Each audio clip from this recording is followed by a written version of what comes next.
¿Qué tal? Qué gusto saludarte de nuevo.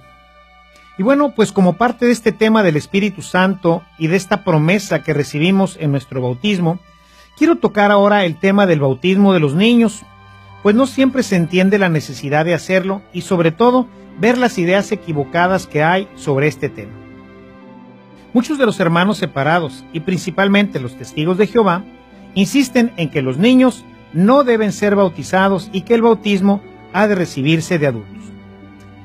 Si en realidad ellos supieran lo que acabamos de decir del Espíritu Santo, de todos los regalos y gracias que Dios nos da en el bautismo, todos desearían recibirlo a la brevedad posible y no hasta la vida adulta.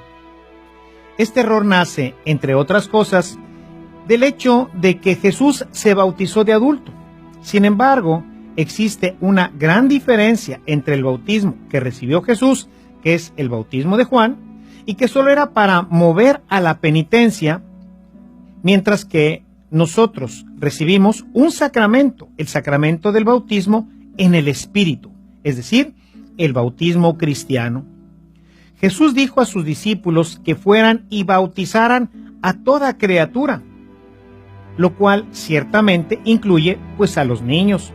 Encontramos también testimonios de que los apóstoles bautizaban a toda la familia, lo que evidentemente pues incluía a los niños, ya que no menciona que los hayan excluido en los diferentes textos. Se argumenta también que para poder recibir el bautismo es necesario primero creer, tener fe, lo cual no es totalmente cierto. Según Jesús, tener fe y ser bautizados son dos cosas distintas, como lo podemos ver en el capítulo 16 de Marcos.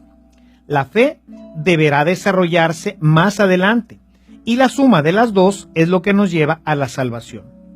Una persona que se niega a creer o que cree, pero que no da testimonio, no cumple con los requisitos de la salvación.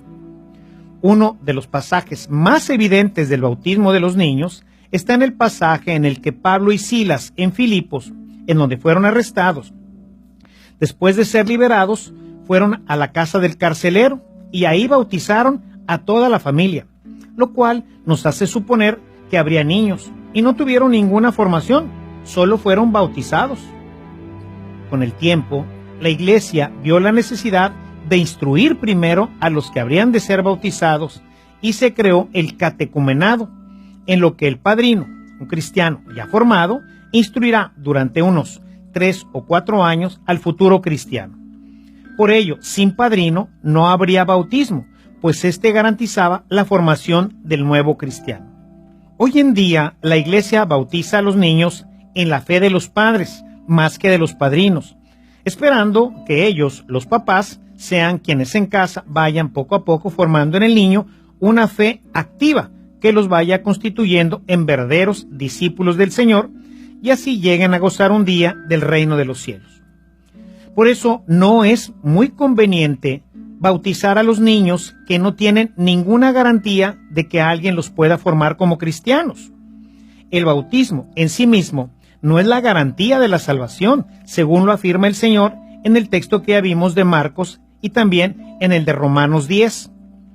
El bautismo debe de recibirse de niños, pues nos hace hijos de Dios, nos incorpora a la iglesia y nos da el Espíritu Santo, de manera que no podemos privar de estos hermosos regalos a los niños, simplemente porque no sepan qué es lo que están recibiendo.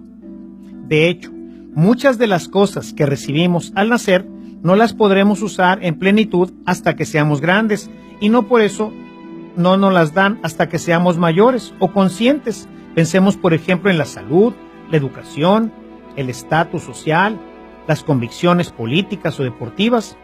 Igualmente, las gracias del bautismo en el niño las usará en la medida en que crezca y se desarrolle la fe en él. Pero debe de tener a alguien que lo instruya en la fe, porque si no tiene quien lo instruye en la fe, como decíamos en nuestro capítulo anterior, pues estas gracias y todo terminarán por morirse. ¿Qué pasaría si priváramos a nuestros hijos de las vacunas? Sería una injusticia, ¿no es cierto?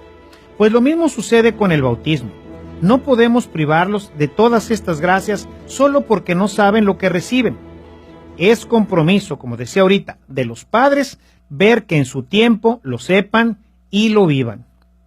Como siempre, te invito a profundizar en este tema visitando nuestra página www.evangelizacion.mx y a ver con amplitud el tema de evangelización fundamental. Te espero mañana para continuar nuestro conocimiento de Jesús, hablando de el purgatorio dentro del tema de la vida eterna con Jesús.